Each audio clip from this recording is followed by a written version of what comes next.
Imagine you're parched mid-flight, politely ask for water, and get humiliated just because of your skin color. Now imagine the flight attendant smirking, not realizing your father owns the entire airline. What happens next? Justice, power, and karma all land in one unforgettable descent.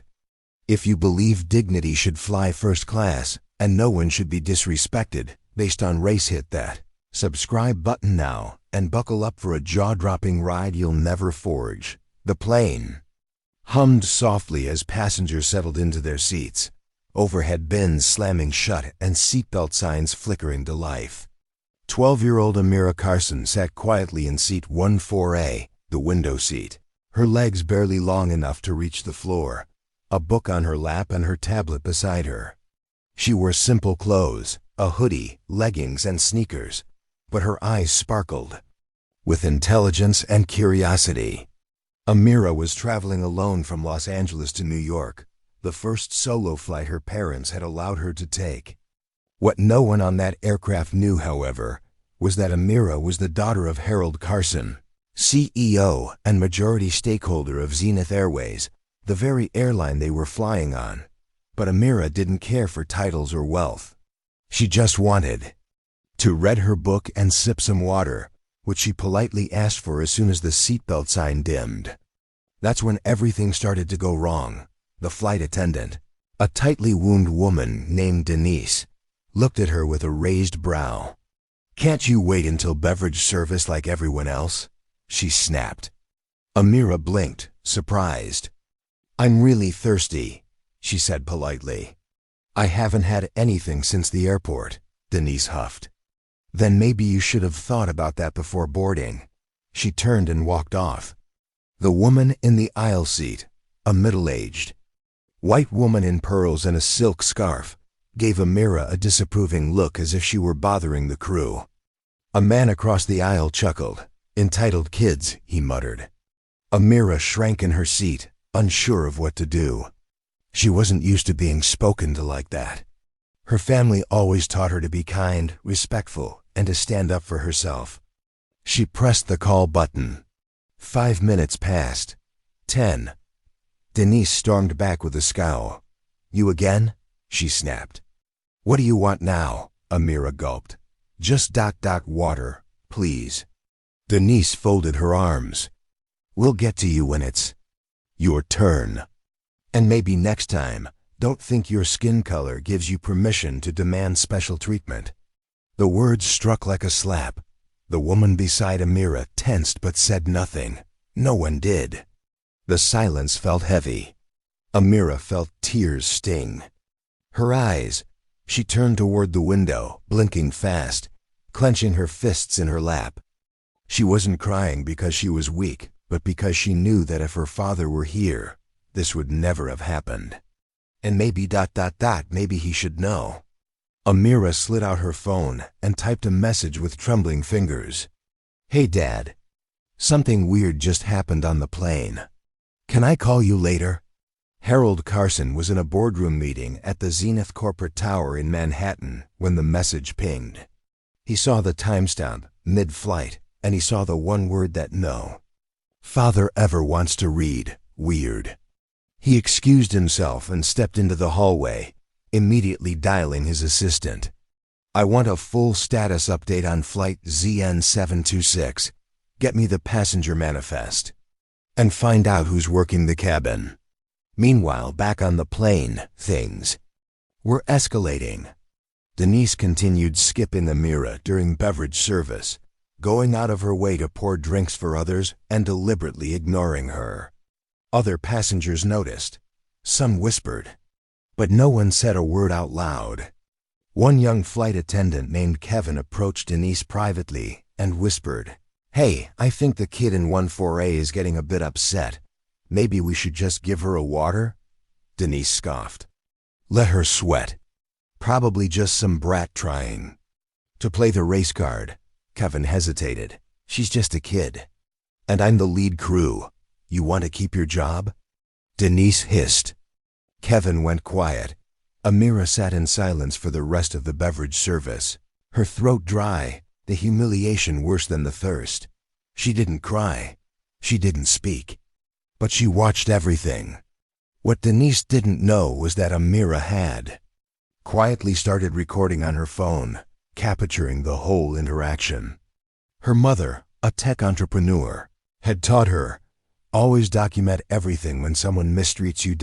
By the time the plane touched down at JFK Airport, Amira had finished composing a full email to her father with photos, video, names of witnesses, and timestamps. She waited until she exited the plane, then hit send. What happened next would become national news by the end of the day. The moment the email hit Harold Carson's inbox, everything changed. He forwarded it to his legal department, PR team, and operations staff in one swift motion with a single directive: handle this, discreetly but firmly. Meanwhile, Denise was striding through the terminal with her bag slung over her shoulder, recounting the story to a fellow crew member. Spoiled little brat. Kept pushing the call button, acting like she owned the place. Her coworker raised an eyebrow. Didn't she say her name was Amira Carson? Denise blinked. Yeah, why? The coworker stopped walking. Carson? As in Harold Carson? The CEO? Denise's face drained of color. In the next 90 minutes, Harold made 3 phone calls, one to airport operations, one to the flight crew supervisor, and one to the National Director of Customer Experience. He didn't shout. He didn't threaten. He simply stated the facts, played the footage his daughter had captured, and let the silence do the talking. Within hours, Denise received a message asking her to report to the regional HQ for an emergency meeting. She brushed it off, confident that the airline would never take a passenger's word over hers. But when she arrived and saw the HR director, a union rep, 2 attorneys, and a very quiet man in a Zenith executive badge, she began to realize she may have misjudged the situation gravely. Back in New York, Amira was greeted at the gate, not by an airport staff member, but by her mother, Claire Carson, and a waiting limo. "You okay, sweetheart?" Claire asked. Amira nodded. "I just wanted water, Mom." "I know," Claire said, hugging her. "And you did the right thing." But it wasn't just her parents who now knew.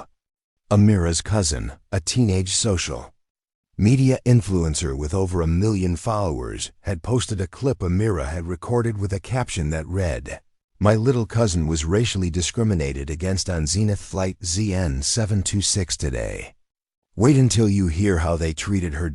It went viral within 2 hours. Thousands of comments poured in, some in disbelief, some in outrage, some in tears. "Not in 2025, someone wrote. "We are still dealing with this?" Others began posting similar experiences. Within 12 hours, the Zenith PR team had drafted a public statement, but Harold stopped them. "Not yet. We do it on our terms." And my daughters. Amira was invited to a private debrief meeting with Zenith executives who treated her with the utmost respect. She told her story calmly. She didn't ask for revenge. She asked for change. But things didn't stop there. The media got wind of it. "Black girl denied water on flight. Turns out her dad owns the airline." The headlines wrote themselves.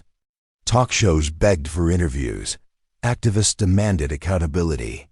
Zenith's board called an emergency meeting. Harold Carson stood before them. "This is not just about my daughter. This is about our culture, our values, our humanity. If this can happen to my child, what about everyone else's?"